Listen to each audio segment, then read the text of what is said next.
மீகா 4ஆம் அதிகாரம் 4ஆம் வசனம். அவன் தன் திராட்சை செடியின் நிழலிலும் தன் அத்தி மரத்தின் நிழலிலும் பயப்படுத்துவார் இல்லாமல் உட்காருவார். சேனைகளின் கர்த்தரின் வாய் இதை சொல்லிட்டு, அவருடைய வாய் சொல்லிட்டு, உன்னை பயமுறுத்துவார் இல்லாதபடி நீ சமாதானத்தோடு உட்காருவாய் என்று சொல்லி ஆண்டவர் நமக்கு வாக்கு கொடுக்கிறார். உன்னை இனி யாருமே பயமுறுத்துவார் இல்லாதபடிக்கு நான் உன்னை சுகமாய் தங்க பண்ணுவேன். இந்த மாசம் உங்களை அற்புதமா அவர் நடத்த போகிறார். அவர் அதிசயமா நடத்துவார். நம்முடைய தேவைகளை அற்புதமாக நிறைவேற்றுவார். வனாந்தரத்துல இஸ்ரவேல் ஜனங்கள் வழி நடத்தி வந்த பொழுது அவங்க எகிப்து தேசத்திலிருந்து புறப்பட்டு வரும்போது எப்படி ஓடி வந்தாங்க? அவங்க எல்லாம் துரத்துப்பட்டு தான் வந்தாங்க. ஓடி போங்க, துரத்தி விட்டாங்க. சீக்கிரம் கிளம்புங்க, சீக்கிரம் கிளம்புங்க, ஓடி போங்க, எங்க தேசத்துல நீங்க இருக்காதீங்க அப்படின்னு கிளப்பி விட்டாங்க. அப்படி ஓடி வந்த அந்த மக்கள் ஆண்டவர் சொன்னா, அங்க இருக்கிற உங்க பக்கத்துல இருக்கிற மக்கள்கிட்ட எல்லாம் உங்களுக்கு தேவையானதுல என்ன பண்ணுங்க, கேட்டு வாங்கிக்கோங்கன்னு சொன்னா. சரி, கேட்டு வாங்கிட்டாங்க. எல்லாத்தையும் தூக்கிட்டு வராங்க. நீங்க கொஞ்சம் யோசிச்சு பாருங்க. வனாந்திரத்துல வந்தவொடனே ஆண்டவர் சொல்றாரு, ஒரு கூடாரத்தை கட்டு மோசே. அந்த கூடாரத்தை கட்டுறதுக்கு அவர் கொடுக்குறாரு பாருங்க பிளானு.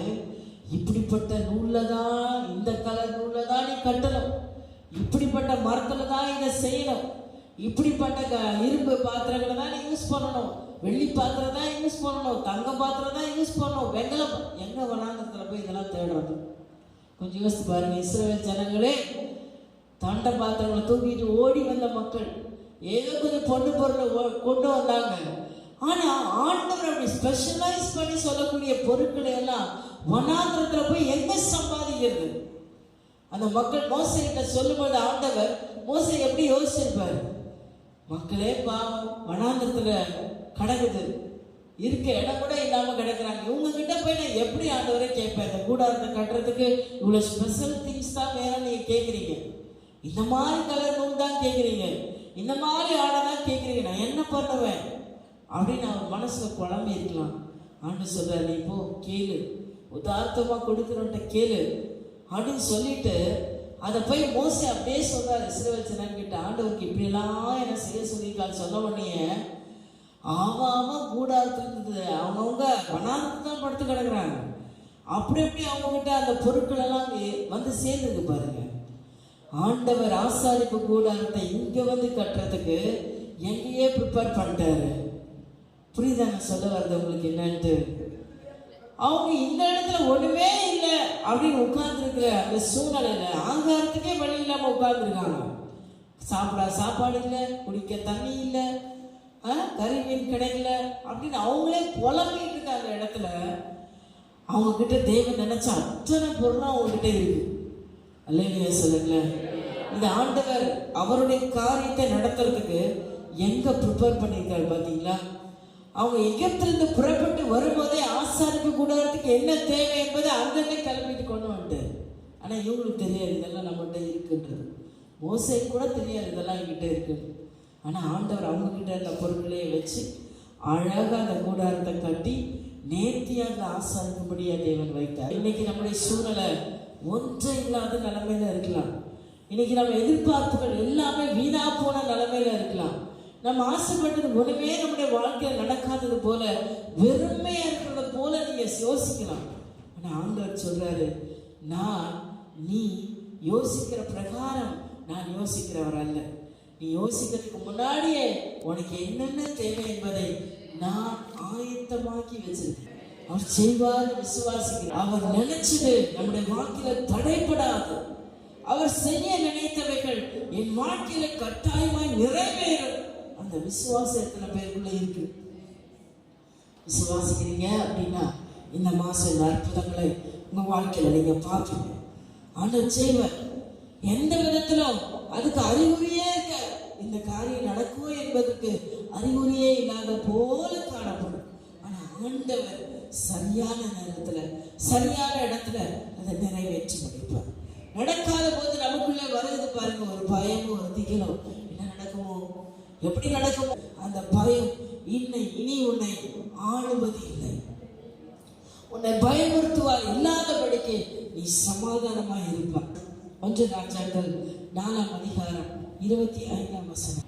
சாலமோனுடைய நாளெல்லாம் தான் துவக்கி பேர்சபா மட்டும் யூதாவும் இஸ்ரவேலும் அவரவர் தங்கள் தங்கள் திராட்சை செடியின் நிழலிலும் தங்கள் தங்கள் அத்தி மரத்தின் நிழலிலும் சுகமாய் குடியிருந்தார்கள். அவன் திராட்சை செடியின் நிழலிலும் அத்தி மரத்தின் நிழலிலும் சுகமாய் தங்கி இருந்தாங்க. இன்னைக்கு நம்ம தான் சம்பாதிக்கிறோம், யாரும் நமக்கு வானத்தை கறந்து கொள்றது இல்லை. கஷ்டப்பட்டு நாம தான் சம்பாதிக்கிறோம், உழைக்கிறோம், வருமானத்தை எடுக்கிறோம். ஆனா இந்த வருமானத்தை நம்மளால திருப்தியா சாப்பிட முடியாது. நீங்க இனி மற்றவர்களால ஏமாற்றப்படுவது இல்லை. உங்க பணத்தை நீங்க என்ன பண்ணுவீங்க?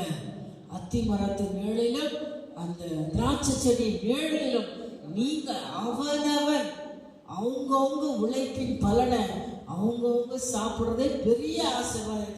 கர்த்தருக்கு பயப்படுகிற மனுஷன் அவன் கையின் பிரயாசத்தை அவன் சாப்பிடுவான். இதுதாங்க பெஸ்ட் ஆசீர்வாதம் இருக்குதுல.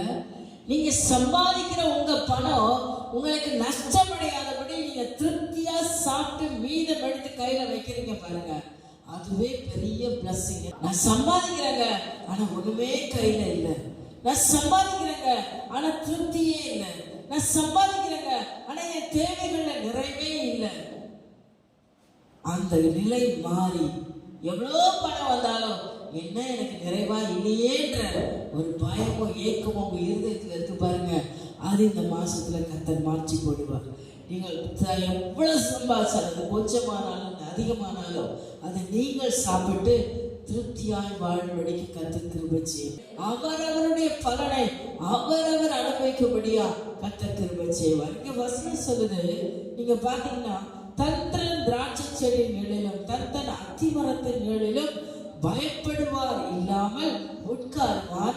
சேனைகளின் கர்த்தருடைய வாய் இதை சொல்லிட்டார். மீகா 4:5. சகல ஜனங்கள் தங்கள் தங்கள் தேவனுடைய நாமத்தை பற்றி கொண்டு நடப்பார்கள். நாங்களும் எங்கள் தேவனாகிய கர்த்தருடைய நாமத்தை பற்றி கொண்டு என்றென்றைக்குமுள்ள சதா காலங்களில் நடப்போம். யாருக்கு இந்த ஆசீர்வாதங்கள் கிடைக்கும்? பயப்படாம திகில் அடையாம சமாதானமா யாரால வாழ முடியும்? அவரவருடைய ஆஸ்தி சாபத்தையும் சாப்பிட்டு மகிழ்ச்சியா யார் வாழ முடியும்? அவங்க பணத்துல அவங்க நிம்மதியா யார் இருக்க முடியும்? உங்க உழைப்புல நீங்கள் யார் திருப்தி அடைய முடியும் அப்படின்னு இங்க வேதம் சொல்லியிருக்கு. என்ன சொல்லியிருக்கு? நாங்கள் எங்கள் தேவனாகிய கர்த்தருடைய நாமத்தை பற்றி கொண்டு என்றென்றைக்கும் உள்ள சதா காலையில் நடப்போம் என்று யார் ஒருவர் தன் வாழ்க்கையை தேவனிடத்துல ஒப்பு கொடுக்கிறார்களோ அவர்கள் திருப்தியாய் இந்த மாசம் வாழ போறாங்க. உங்க இயக்கங்கள், உங்க விருப்பங்கள், உங்க வாஞ்சைகள், உங்கள் தேவைகள், உங்கள் இருதயத்தின் நினைவுகள் எல்லாவற்றையும் தேவன் திருப்தியாக்குவார். எப்பொழுது? உங்களுக்குள்ள இருக்கிற எல்லா பயத்துக்கும் நீங்கள் நீங்களாக்கி சமாதானமாய் வாழ்வீர்கள். எப்பொழுது என்று சொன்னால் உங்களுடைய தேவனை நீங்கள் பற்றி கொண்டிருக்கும் பொழுது, நம்முடைய தேவனை நாம் பற்றி கொண்டிருக்கும் பொழுது நமக்கு ஆண்டவர் இருக்கிறார். இந்த உலகத்துல எத்தனையோ தெய்வங்கள் உண்டு, அநேகருக்கு அநேக வழிபாடுகள் உண்டு. அவர் தேவனை பற்றி கொண்டு வாழ்கிறார்கள். ஆனா இன்றைக்கு யார் ஒருவர் இந்த வானத்தை பூமியை படைத்த தேவன், அவர் என் தேவன் என்று பற்றி கொண்டிருக்கிறார்கள். எனக்கு அவர் தாங்க தேவன். 4ஆம் அதிகாரம் 1ஆம் வசனம். ஆனாலும் கடைசி நாட்களில் கர்த்தருடைய ஆலயமாகிய பர்வதங்களின் கொடிமுடியில் ஸ்தாபிக்கப்பட்டு மலைகளுக்கு மேலாய் உயர்த்தப்பட்டிருக்கும். எல்லா ஜாதிகளும் அதனிடத்துக்கு ஓடி வருவார்கள். என்னை கொண்டு இதை புரிய வைப்பேன். உலக ஜனம் பார்க்கும், இவங்களும் நம்மள மாதிரி தான் சம்பாதிக்கிறாங்க, இவங்களும் நம்மள மாதிரி தான் வாழ்க்கை நடத்துறாங்க. ஆனா இவங்க எப்படி வித்தியாசமா இவ்வளவு திருப்தியா இருக்கிறாங்க? இவ்வளவு மகிமையா அவங்க வாழ்க்கையில எப்படி நடக்குது?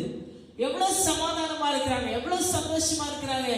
ஏன் என் வாழ்க்கையில இது இல்லைன்றத கேள்வி அவர்களுக்குள்ள உண்டாக்கும்படி தேவன் செய்வார். விசுவாசிக்கிறீங்களா? விசுவாசி. என்னை விட இவங்க கம்மியா தாங்க சம்பாதிக்கிறாங்க, என்னை விட இவங்க சொத்து பத்துகள் கம்மியா தான் வச்சிருக்காங்க, ஆனா அவங்க சந்தோஷமா இருக்காங்க. தேவனுடைய பிள்ளைங்க, உலகம் உங்களை பார்த்து அந்த கேள்வியை உண்டாக்கும். அப்போ புரியும் உங்களுக்கு கர்த்தர் யார் என்பது. அல்லேலூயா. இதை இந்த மாசத்துல ஆண்டவர் செய்வார், இதை செய்வார். அவர்கள் எல்லாரும் ஓடி வருவார்கள் என்று வேதம் சொல்லுது. 2ஆம் வசனத்தை வாசிங்க. திரளான ஜாதிகள் புரட்டல் வந்து நாம் கர்த்தரின் பர்வதத்துக்கும் யாக்கோபின் தேவனுடைய ஆலயத்துக்கும் போவோம் வாருங்கள், அவர் தமது வழிகளை நமக்கு போதிப்பார், நாம் அவர் பாதைகளை நடப்போம் என்பார். யாரும் உங்களுக்கு சொல்ல மாட்டாங்க நடங்க, ஆண்டவர் போதிப்பார், வாங்க கர்த்தருடைய சமூகத்துக்கு வாங்க, யாரும் அவங்களுக்கு சொல்ல வேண்டியது இருக்காது, உங்களுக்கு சொல்ல வேண்டியது இருக்காது. கர்த்தர் தன் இருதயத்துல நம்பி இங்க சொல்லப்பட்டிருக்க அவனவன் திராட்சை செடி, நானே மெய்யான திராட்சை செடி, என்னை நிலைத்திருந்தா மிகுந்த கனிகளை கொடுப்பீங்க. இதை யார் ஒருத்தர் உணர்ந்து இருக்கிறாங்களோ, யார் இதை உண்மையா உணர்ந்து இருக்கிறாங்களோ, அவர்கள் தேவனுடைய சமூகத்துல என்ன பண்ணுவாங்க, அவர்கிட்ட போனா தான் எனக்கு போதனை கிடைக்கும், அவர்கிட்ட போனா தான் நல்ல வழி பிறக்கும், அவர்கிட்ட போனாதான் என் வழி சரியான பாதையில நடக்க முடியும், அவர்கிட்ட போனாதான் எனக்கு இரக்கம் கிடைக்கும், அவருடைய சமூகத்துல இருந்தாதான் நான் ஆசீர்வதிக்கப்படுவேன் என்பதை நாமவே புரிந்து கொள்ள தேவன் செய்வார். தேவன் ஜனமே, அல்லேலூயா. ஒருத்தர் உங்களுக்கு போதிக்க வேண்டியதில்லை, உங்களுக்குள்ளே அந்த உணர்வு உண்டாகும். யார் அப்படி உணர்ந்து அந்த உணர்வுக்கு இடம் கொடுத்து, உணர்வு உண்டாகும் எல்லாருக்கும், ஆனா அதை நம்ம நிறைய நேரம் என்ன பண்ணிடுவோம், அசட்டை பண்ணுவோம். அதுதான் நம்மளோட பிரச்சனை. எல்லாரும் அதை உணர்ந்து இருக்கிறோம், ஆனா அதை அசட்டை பண்றதா, அந்த அசட்டை பண்ணும் போதுதான் தேவனுடைய கிரியைகளையும் தேவனுடைய ஆசீர்வாதத்தையும் நம்மளுடைய வாழ்க்கையில பார்க்கறது. அது நம்ம ஆண்டு நம்மளோட பேசித்தான் இருப்பார். என் சமூகத்துக்கு வா, என் பாகத்துல உட்காரு, என்னை தேடு, என்னோட இரு, நான் உனக்கு தரேன், என்கிட்ட வா, நான் உனக்கு செய்யறேன், என் பாகத்துல இரு. அதுக்கு நம்முடைய முழங்கால் என்ன பண்ணாது, முடங்குறது ரொம்ப கஷ்டமா இருக்கும். இன்னைக்கு நம்முடைய வாழ்க்கையை கொஞ்சம் மாத்தி பாருங்க, உங்க சூழ்நிலைகளை கொஞ்சம் மாத்தி பாருங்க. நீங்க தேவ சமூகத்துல அதிகமான நேரத்தை கொடுத்து நீங்க நின்று பாருங்க. அவரே எனக்கு அடைக்கலம், அவர்தான் எனக்கு தஞ்சம். தாவீது சொல்றாரு, அவர்தான் எனக்கு கண்மலை. அவரை சரியா புரிஞ்சுக்கிட்டவர் தாவீது தான். அதை புரிந்தபடினாலதான் அவன் வாழ்க்கையில என்ன பிரச்சனை வரட்டும் அவன் சொல்றான், நான் அசைக்கப்படுவதில்லை, அவர் என் வலது பக்கத்துல இருக்கிறபடினாலே நான் அசைக்கப்படுது. ஆண்டவர் உண்மையா உங்களுக்கு ஒரு வாக்கு கொடுக்கிறார், என் நிழலினால நான் உங்களை பாதுகாப்பேன்னு சொல்லியிருக்கிறேன். அவர் நிழல் கூட உங்களுக்கு பாதுகாப்பா தான் இருக்கும். இன்றைக்கு அவருடைய நிழல்ல இருக்க, உன்னதமான நிழலில் இருக்கிறவன் சர்வ வல்லவருடைய நிழலில் தங்குவான். இந்த கருத்தை வார்த்தையை உங்க இருதயத்துல வச்சுக்கொள்ளுங்க. யார் அவர் நிழல்ல நிற்க ஆசைப்படுறீங்களோ அவர்கள் இந்த மாதத்துல அற்புதமா நடத்தப்பட போறீங்க, அதிசயமா நடத்த போறீங்க. அவர் உங்களை போதித்து நடத்துவார், அவர் உங்க வழிகளை எல்லாம் செவையாக்கி கொண்டே இருப்பார். அவருடைய சமூகத்திலிருந்து உங்களுக்கு எல்லா நன்மையும் தேவன் உண்டாக்கி தருவார். அல்லேலூயா. இது எங்கிருந்து கிடைக்கும் அப்படின்னு அந்த வசனத்திலே சொல்லிட்டு இருக்கு. ஏனெனில் சீயோனில் இருந்த வேதமும் எருசலேமில் கர்த்தருடைய வசனமும் வெளிப்படும். வேத வசனத்துக்கு யார் ஒருவர் முக்கியத்துவம் கொடுக்குறீங்களோ, வேத வார்த்தைகளை யார் ஊன்ற படிக்கிறீங்களோ, வேத தியானத்துல யார் ஒருவர் உண்மையா இருக்கிறீங்களோ, நாம என்ன படிப்போம் தான் ஃப்ளோல படிச்சுட்டு போவோம். இன்னைக்கு இவ்வளவு படிச்சா போதும், இன்னைக்கு ஒரு 2 வசனம் படிச்சா போதும், அப்படி இல்லை. கர்த்தர் என்னோட பேசியே ஆகணும், ஆண்டவர் என்னோட பேசணும். எத்தனை பேருக்கு அந்த அனுபவம் இருக்கு? ஒவ்வொரு நாள் வார்த்தை என்னோட பேசணும். அந்த ஆசையா படிக்கிறீங்களா? அந்த ஆசையா கேட்கிறீங்களா? இன்னைக்கு இந்த வார்த்தை என்னோட வெளிப்படணும், நான் இன்னைக்கு என்ன நடத்தணும் என்பதை என்னோட ஆவியால பேசணும். அந்த ஆசையா நீங்க கேட்டு பாருங்க, ஆவியார் உங்களோட கூட பேசுவார். ஒரு மனுஷன் பேசுகிற பிரகாரமா அவர் உங்களோடும் என்னோட கூட பேச அவர் விருப்பமா இருக்கிறேன். கர்த்தரை உங்க நம்பிக்கையா வைங்க, கர்த்தரை பற்றிக்கொள்ளுங்க, அவருடைய பாதத்துல நில்லுங்க. நமக்கு நிறைய விஷயம் என்னன்னா, பார்த்து பார்த்து பார்த்து பார்த்து ஒரு மனுஷனோட பேசினாதான் ஒரு காரியத்தை, நம்ம சொல்றத அவனுக்கு புரிஞ்சிருச்சு, ஆண்டவர் வந்து நம்ம முன்னாடி நிக்கல, உருவமா அவர் இல்லைல்ல, நான் பேசினா அவர் கேட்கிறாரு கேட்கலையே தெரியலையே அப்படின்ற சிந்தனையில பேசும்பொழுது தான் நமக்கு அங்க பதில் வராத மாதிரி ஃபீல் பண்ணுவோம். ஆனா என்னைக்கு நீங்க ஆண்டவரை முன்னால வச்சு அவர் என் சத்தத்தை கேட்டுக்கிட்டு இருக்காரு, உங்க சத்தத்தை கேட்கிற தேவன் யாருன்னு முதல்ல உங்களுக்கு தெரியுதா? யாருக்கு தெரியுதா? வானத்தையும் பூமியையும் அண்ட சராசரங்களையும் இந்த உலகத்துல நீங்க நம்பிக்கொண்டிருக்கிற மனுஷனையும் கூட ஊழியக்காரனையும் கூட எப்பேற்பட்ட பொருளையும் உண்டாக்கினவர் அவர்தானே. அல்லேலூயா. அவரே உங்க சத்தத்தை கேட்கிறார் அப்படின்னும் போது நீங்க எவ்வளவு தைரியமா இருக்கணும், எவ்வளவு திறனா இருக்கணும். அவர்கிட்ட பேசுறது தானே முக்கியம். மனுஷன் தேடுறது எதுக்கு அவசியம்? மனுஷங்கிட்ட போய் எதுக்கு நம்ம துக்கத்தை சொல்லணும்? மனுஷங்கிட்ட போய் எதுக்கு நம்முடைய தேவைகளை சொல்லணும்? மனுஷங்கிட்ட போய் எதுக்கு நம்முடைய கவலைகளை சொல்லணும்? இன்றைக்கு யார் இதை புரிஞ்சு இன்னைக்கு அவரை பற்றிக்கொள்ள போகிறீங்களோ அவங்க வாழ்க்கையில இந்த மாசம் பெரிய பெரிய அற்புதங்களை, நீங்கள் நினையாத அதிசயங்களை நீங்கள் காண போறீங்க. வச்சுக்கோங்க. மனுஷனை பயப்படுத்துவா இல்லாமல் நீ உட்காருவா. நீ உட்காருவ எப்படி? இப்ப பயந்துகிட்டே இல்லை, எதை நினைச்சு பயப்பட வேண்டாம். நான் உன் கூட இருக்கிறேன்றதை மட்டும் நீ புரிஞ்சுட்டு உட்கார்ந்துட்டு போதும், நான் உனக்கு எல்லாத்தையும் செஞ்சிருவேன்.